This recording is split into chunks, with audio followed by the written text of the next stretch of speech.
tenemos una elevada temperatura de ebullición. ¿A cuánto hierve el agua? A 100 grados centígrados. Pero, como tú dices, depende. ¿Y de qué depende? De la altitud sobre el nivel del mar y de la presión atmosférica, obviamente. En Sucre, ¿a cuánto llega? 87. 92, 93, dependiendo, estamos más cerca del cerro, pues vamos más cerca de la estación. En Potosí, ¿hervirá el agua a mayor o a menor temperatura? A menor temperatura, porque está más alto. Y en Santa Cruz, a menor. ¿Sí? Obviamente no vamos a llegar a los 100 grados, porque no estamos a la altura del nivel del mar, que va a hervir a 100 grados.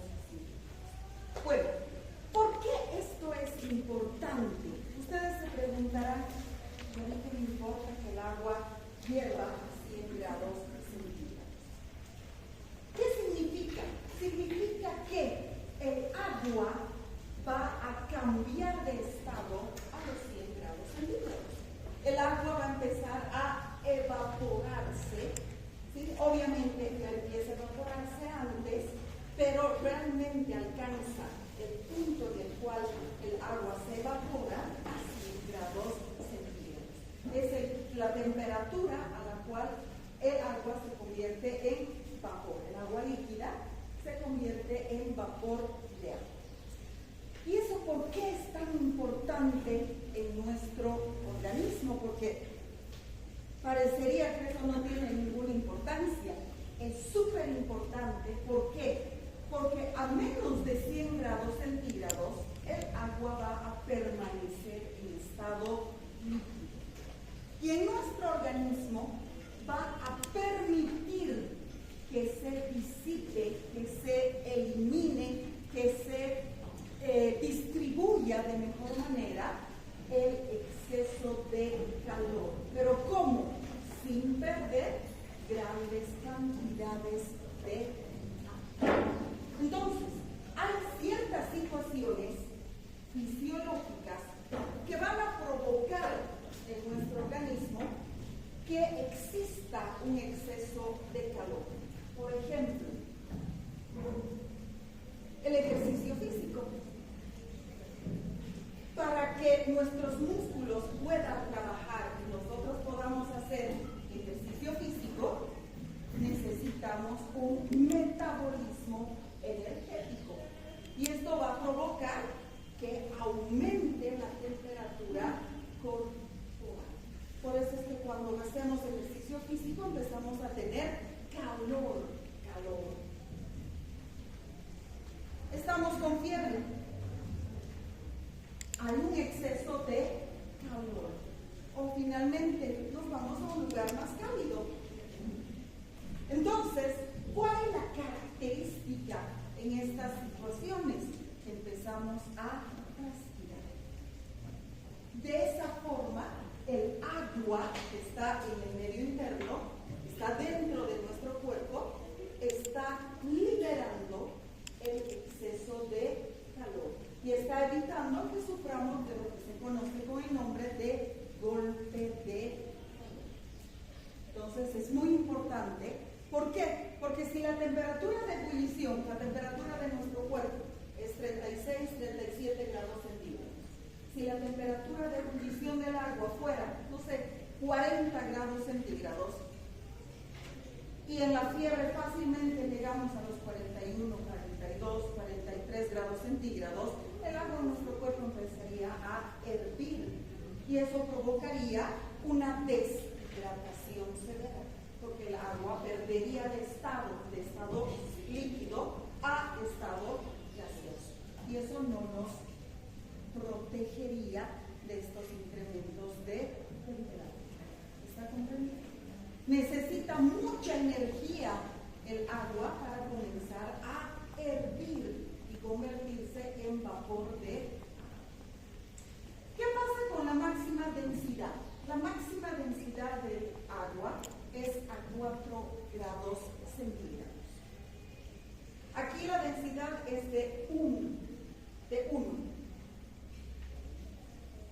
quiere decir que 1 litro de agua pesa 1 kilo. Eso quiere decir que es la densidad 1.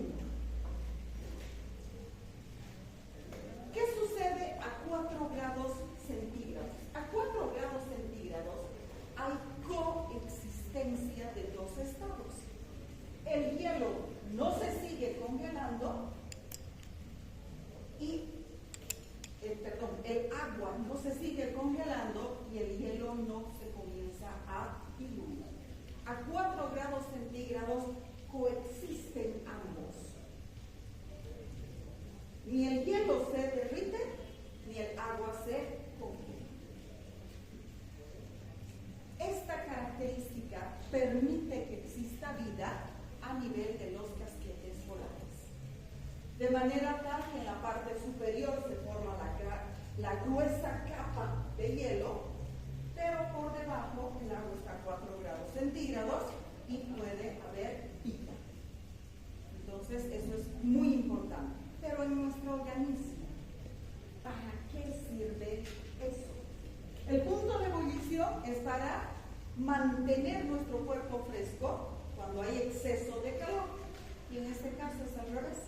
Sirve para mantener nuestro cuerpo caliente cuando hace frío. Entonces, ahora, por ejemplo, está haciendo frío. ¿Qué temperatura tenemos más o menos? 12 grados centígrados. Menos, más que ayer. Ayer estaba más frío. Entonces, ¿qué es lo que sucede? Justamente gracias a esta característica, la exposición al frío, el agua va a ayudar a retener el calor corporal. Entonces, ¿qué es lo que va a hacer si nosotros realizamos ejercicio? El simple hecho de subir las gradas, el simple hecho de caminar, ¿esto qué es lo que va a provocar? Va a provocar que el agua distribuya el calor de nuestro organismo sin perderlo. Entonces nosotros nos vamos a mantener calientes y la temperatura de nuestro cuerpo va a estar entre 36 y 37 grados centígrados, a pesar de que la temperatura del medio ambiente sea mucho más baja. Reduciendo de esta manera el riesgo de hipotermia. ¿Qué significa hipotermia? Que baje hipo menos termia, calor. Elevado calor específico. El calor específico está definido como la energía necesaria para elevar 1 grado centígrado la temperatura de 1 gramo de agua. Y esta energía que necesita la molécula de agua, porque obviamente todos los líquidos tienen un calor específico diferente, es de 4.18 joules. 1 grado centígrado, de 37 a 38, de 36 a 37. Necesito 4.18 julios para subir la temperatura. Entonces, esto está directamente relacionado con la temperatura de ebullición. ¿Por qué? Porque vamos a empezar a subir la temperatura y si llega a 100, va a comenzar a hervir. Entonces, como tiene el agua un elevado calor específico, va a permitir que la temperatura del cuerpo sea, cuando hace calor, más baja que la temperatura del medio ambiente. Debido a que el agua va a acumular el calor, pero sin que la temperatura del cuerpo aumente. ¿Por qué? Porque si hace mucho calor, comienza a elevar la temperatura el agua y el agua empieza a eliminarse en forma de sudor. Se elimina en forma de sudor. Y nuestro organismo se mantiene a la temperatura 36 El agua requiere absorber mucha energía antes de evaporarse. 4 julios necesita para aumentar 1 grado. Entonces, para que empiece a evaporarse, realmente el agua necesita subir mucho su temperatura. Es un mecanismo, por lo tanto, muy eficiente para eliminar el exceso de calor. ¿Qué pasa cuando hace frío? Aquí también va a actuar el elevado calor específico. El agua va a retener el calor generado por el metabolismo en los órganos internos. Va a captar esa energía que está siendo liberada. ¿Por qué? Porque el hígado está funcionando, porque el corazón está funcionando, porque los riñones están funcionando, todos nuestros órganos están funcionando y estos órganos están generando calor. Y peor todavía si además realizamos ejercicio físico. Entonces la contracción muscular está también generando calor. ¿Quién va a captar este exceso de calor? El agua. ¿Y dónde lo va a llevar cuando hace frío?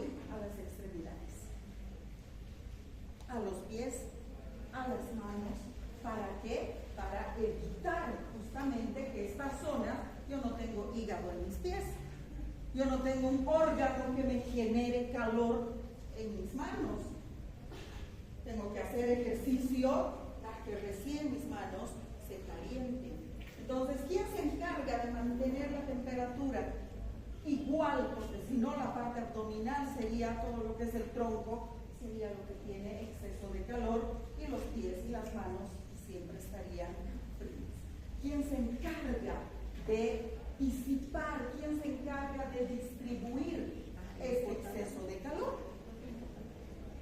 El agua. El agua. El que se encarga de distribuir el exceso de calor es el que está comprendido. Muy bien. Evitando también la hipotermia. ¿Qué pasa con el elevado calor de evaporación? Seguimos directamente relacionado con que a 100 grados centígrados el agua hierve. Entonces, para que se evapore, elevado calor de evaporación, para que el agua se evapore, tiene que comenzar a subir hasta llegar a los 100 grados centígrados. Es un mecanismo de enfriamiento del cuerpo. Cuando, ya en los ejemplos que les he dado, realizamos ejercicio físico, cuando el paciente tiene fiebre y cuando estamos expuestos a altas temperaturas. Este elevado calor de evaporación va a cumplir su función termorregulando y provocando sudor, ya sea a través del ejercicio físico, la fiebre o la exposición a altas temperaturas. Cualquiera de estos provocan, generan mucho calor debido al metabolismo energético. La evaporación de sudor va a permitir que este exceso de calor sea liberado. Ahí está. Porque cuando realizamos ejercicio físico comenzamos a transpirar. El exceso de calor se está perdiendo a través del agua. Protección del sobrecalentamiento. En climas cálidos, ¿qué va a suceder? También comenzamos a sudar. Entonces la sudoración intensa va a disipar el calor del medio ambiente aumentando. Ahora, hay un problema. Si el calor es húmedo, ¿por qué nos sofoca más un clima en el que el calor es húmedo? Porque la humedad del medio ambiente va a dificultar esta acción del agua. Se bloquean nuestros poros y evita que el sudor pueda ser eliminado. Entonces, cuando los climas son cálidos, pero además húmedos, el calor es mucho más sofocante. Sería más fácil aguantar el calor en un desierto, porque la humedad es muy baja, a aguantar el calor, qué sé yo, en una playa. Es mucho más fácil, porque el calor húmedo evita, dificulta esta pérdida de calor a través de la transpiración. Además, mantiene un equilibrio térmico interno.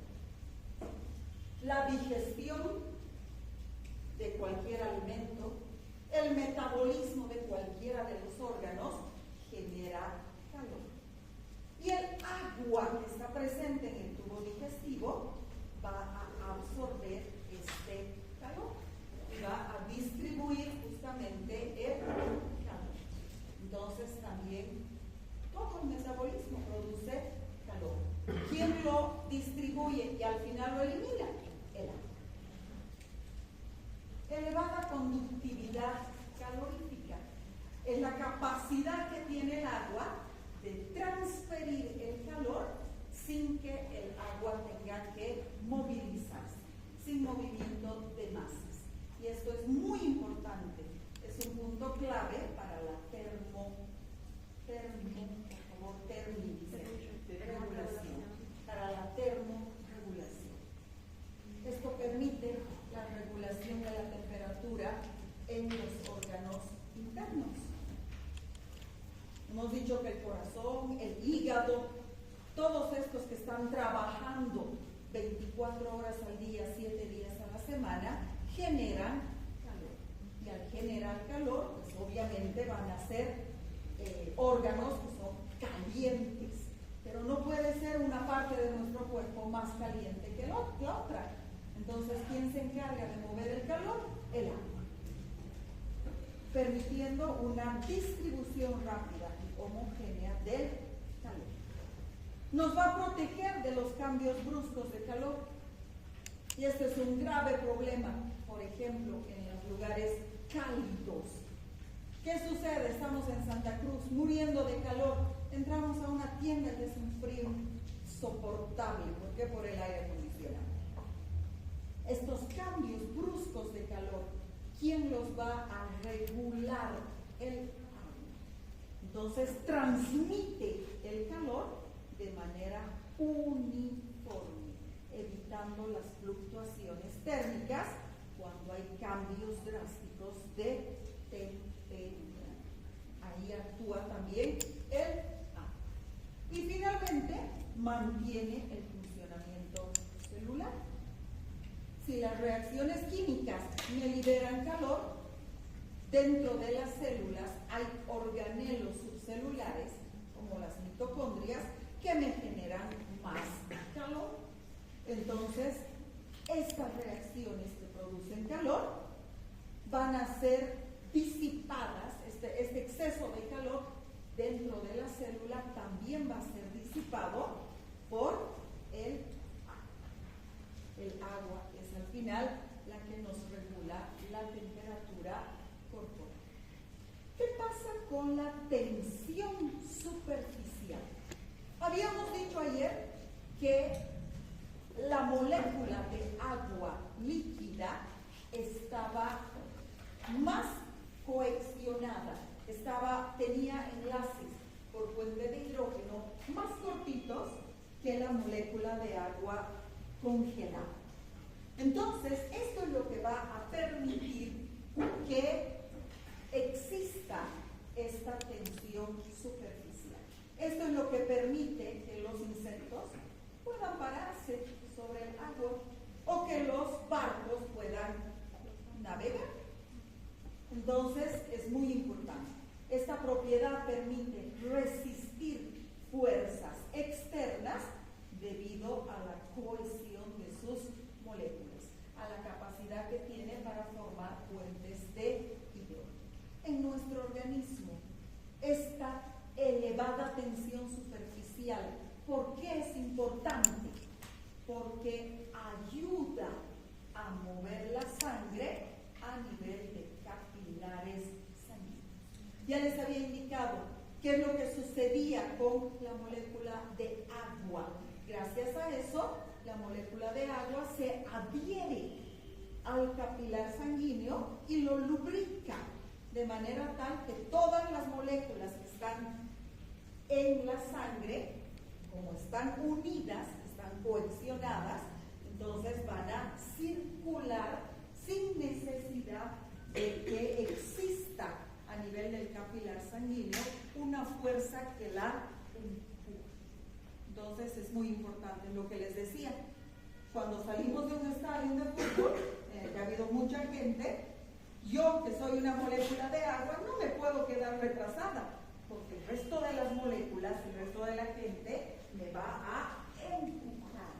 Es lo mismo que está pasando en las moléculas de agua que están en la sangre.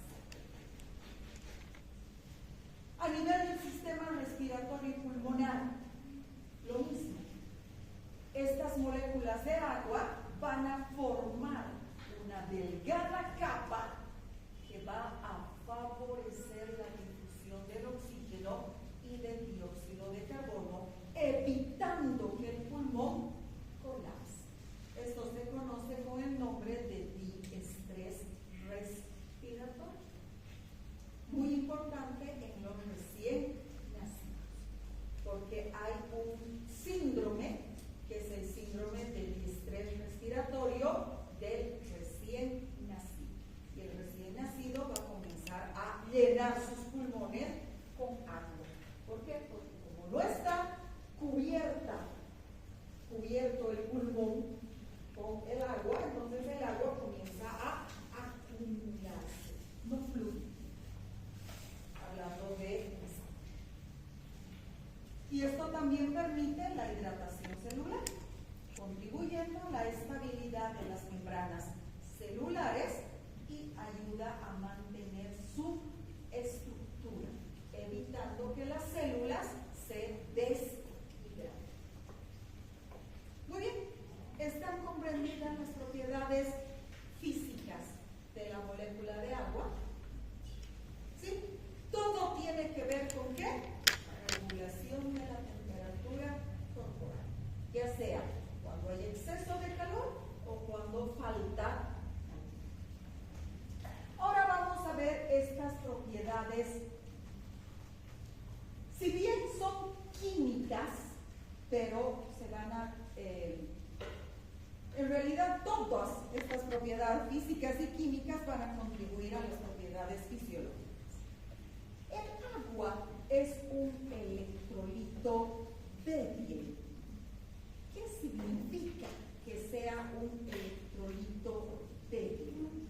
Porque también si hay electrolitos débiles, pues hay electrolitos fuertes. El ácido clorhídrico, por ejemplo, es fuerte, es un ácido fuerte. ¿Cómo sé qué característica tiene el agua para ser un electrolito débil? ¿Perdón? No. Aquí ya no tienen que ver los puentes de hidrógeno. Esto ya es química pura.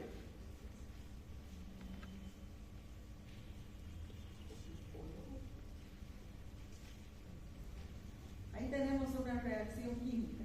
Ahí está la respuesta. Reversible. ¿Perdón? Reversible. En esa función química creo que es reversible. Ya, pero no es porque sea un electrolito débil que va a ser reversible.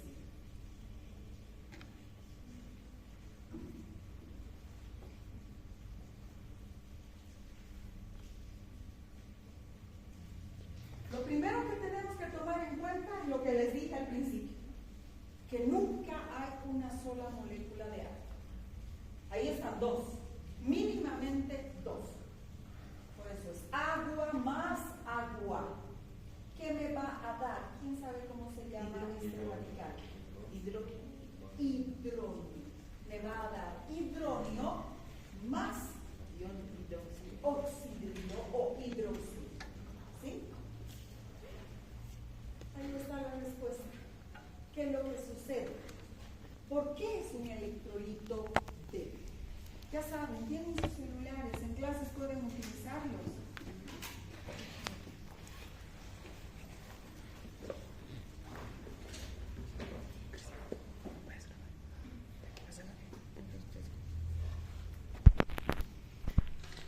equivoquen. Características de los electrolitos débiles.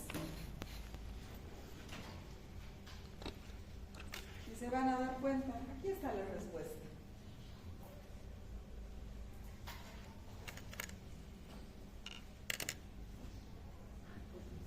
¿Qué dice? ¿Qué dice? Porque participa como donador o receptor de protones. Ya puede participar como donador y aceptor de protones, pero el ácido clorhídrico también. Y es fuerte.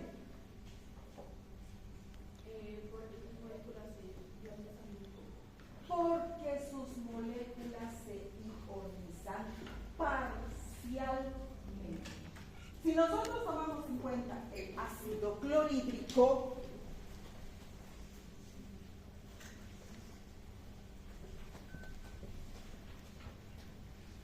¿cuál es la fórmula del ácido clorhídrico? Ácido clorhídrico. HCl. Ese es el ácido clorhídrico. Entonces, ¿cómo se disocia el ácido clorhídrico? En hidrógeno más cloro. ¿El hidrógeno puede ionizarse más? No. ¿El cloro se puede ionizar más? No, porque ya están en forma elemental. Pero ¿qué pasaría con el hidronio? Es H3O.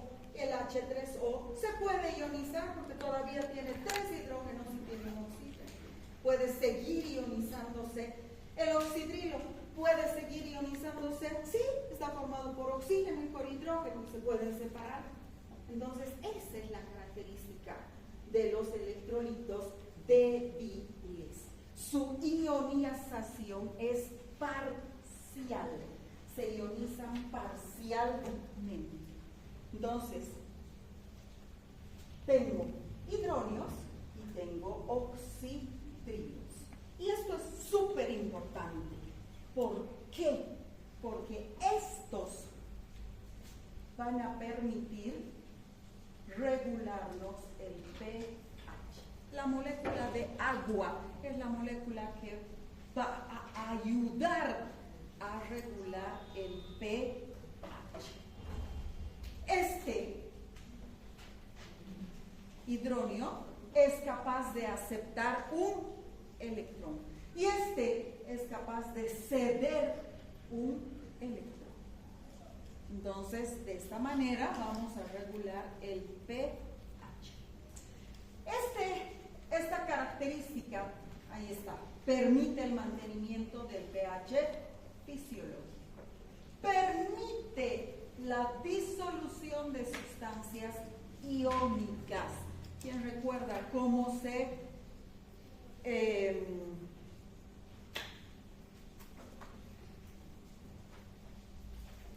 formaban los enlaces iónicos?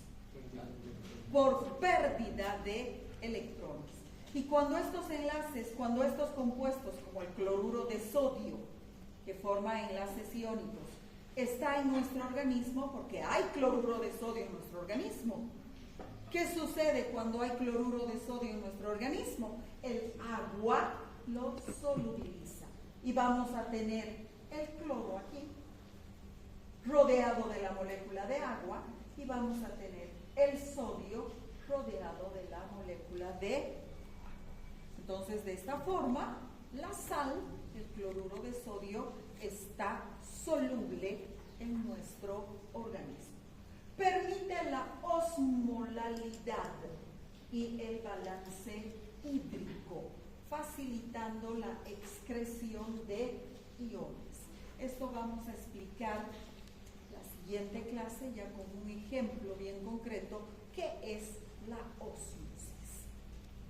Y finalmente, aquí está, participa como donador o como receptor. Aquí está de protones, no importa. Este que podía aceptar un electrón puede ceder un protón. Y este que podía ceder un electrón puede aceptarme un protón. No importa si ceden o aceptan electrones, o ceden o aceptan protones. Al final, el que cede electrones acepta protones. Si tengo exceso de cargas negativas, puedo perder las cargas negativas o puedo aceptar positivas para que me neutralice. ¿Está comprendido? ¿Sí? Entonces todo es como consecuencia de que el agua es un electrolito. Y finalmente las funciones fisiológicas. ¿Qué hemos mencionado? La molécula de agua es un componente muy importante en la estructura de las macromoléculas. Gracias a la capacidad de formar puentes de hidrógeno, la molécula de agua permite que las proteínas, que son moléculas muy grandes, miles de aminoácidos, puedan tener una estructura tridimensional. Y al tener estructura tridimensional puedan cumplir su función, gracias a la formación de puentes de hidrógenos.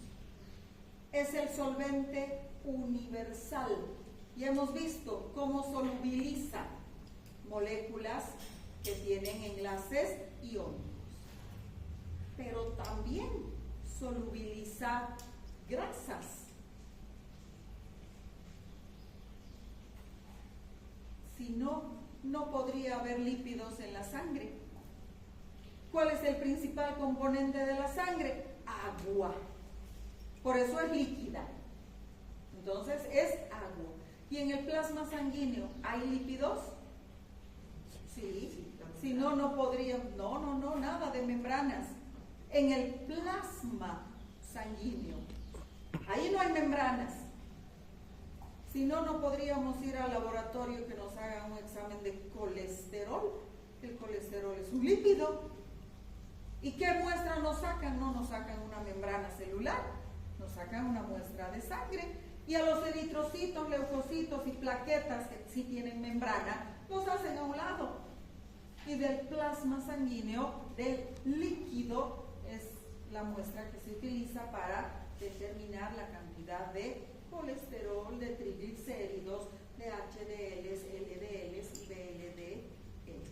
Entonces, efectivamente, estos lípidos están diluidos en la sangre. Vamos a ver cómo se solubilizan cuando hablemos de lípidos. Es el medio de transporte y el medio para las reacciones químicas. Sabemos que el principal tejido encargado del transporte es la sangre. Y acabamos de ver que la sangre tiene gran cantidad, exceso de agua. Y si tiene exceso de agua, pues tiene que ser capaz de transportar todas estas moléculas. Hidratos de carbono, ¿hay en la sangre? Sí, hay glucosa. Proteínas, ¿hay en la sangre? Sí, hay albúmina, hay globulinas, y dentro de las globulinas pues hay los factores de la coagulación que son proteínas. Entonces hay lípidos, ya les he demostrado, hay colesterol, hay triglicéridos. Entonces todos estos están siendo transportados gracias a la sangre. Llegan a tejidos periféricos, salen del vaso sanguíneo, pero pasan al medio interno, al espacio intersticial. ¿Y qué hay en el espacio intersticial? Agua. Y una vez que están en el espacio intersticial, entran dentro de la célula. ¿Qué hay dentro de la célula? Agua. ¿Está comprendido? Sustrato o producto de reacciones químicas. Eso está claro. Ayer lo hemos explicado. La reacción puede ser A más B, que me dé C más D. Para que sea sustrato, A más agua. Para que sea producto, A más B me da C más A. Y les he dado ejemplos de la tripsina y les he dado ejemplos de la cadena transportadora de electrones que siempre me libera dióxido de carbono más agua. Y tiene un carácter termorregulador que lo hemos explicado súper abundantemente hace minutos. 2. ¿Está comprendido? Muy bien. Ahora sí. Distribución del agua en el organismo. Para el jueves, no se olviden de su tarea. ¿Qué tenían de tarea?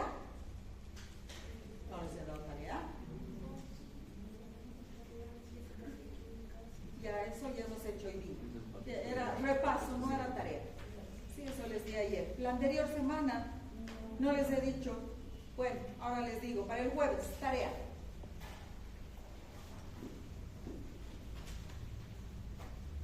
Uno,